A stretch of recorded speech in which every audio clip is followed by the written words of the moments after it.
But Vietnam's not the only country responsible for the overproduction in the coffee market.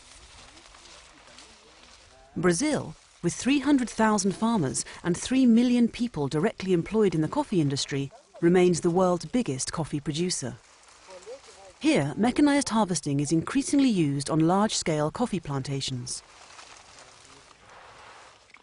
But modernization and questions about the quality of the beans have hurt farmers in the more traditional coffee-producing countries. Ethiopia is renowned as the cradle of coffee cultivation. Here in the Kaffa region, coffee is grown in the rainforest in the same way as it has been for centuries. No big plantations and environmentally friendly production. But producing coffee this way in today's market is expensive.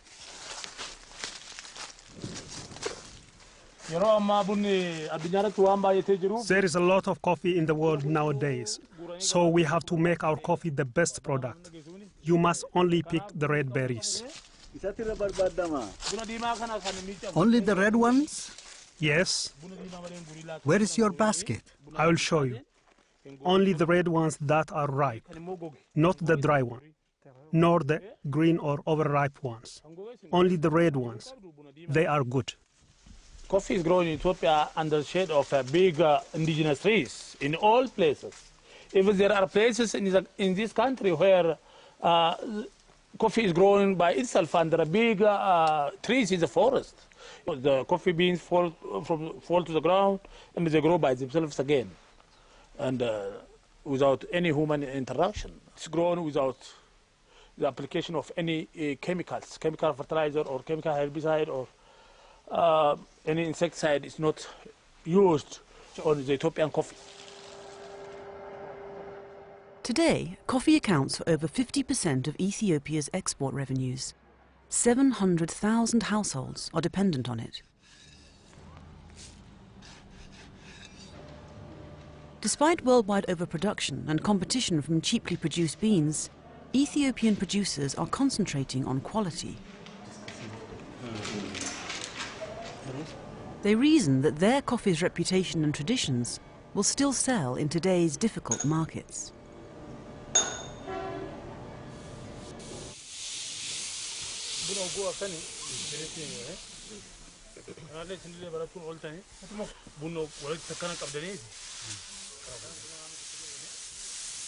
Finer picking for quality is taking place in the store.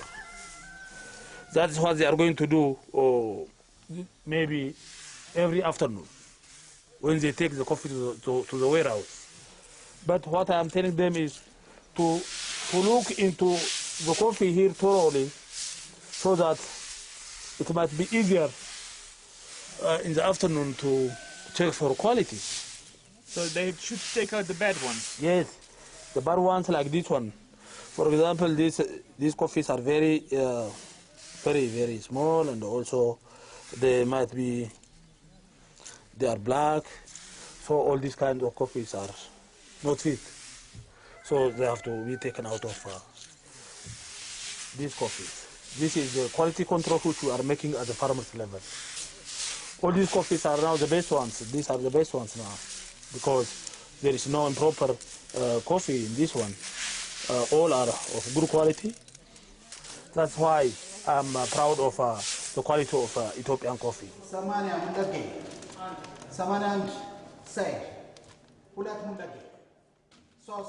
But the combination of Tedessa's hand-picking and labour-intensive production methods means a higher price.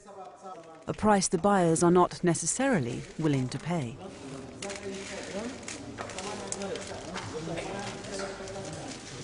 Buyers are very powerful.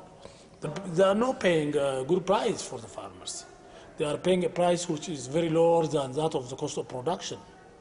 So we cannot say that buyers are buying in a good price from the farmers or from the suppliers, because of the oversupply of coffee in the whole market. And the countries like Vietnam, which are producing very cheap and a lot of coffees, they are getting coffee from there. Because of this, it's a buyer's market today, not an exporter's market or not a producer's market. The rapid expansion of cafes in the developed world obscures another factor in the coffee crisis. While coffee consumption worldwide is going up, it's not keeping pace with the steep rise in worldwide production. And in some parts of the world, Germany, France, throughout the European Union and the USA, consumption is actually falling. Some experts worry that poorer quality coffees will mean even less coffee drinkers. What we are trying to say is to the producer first,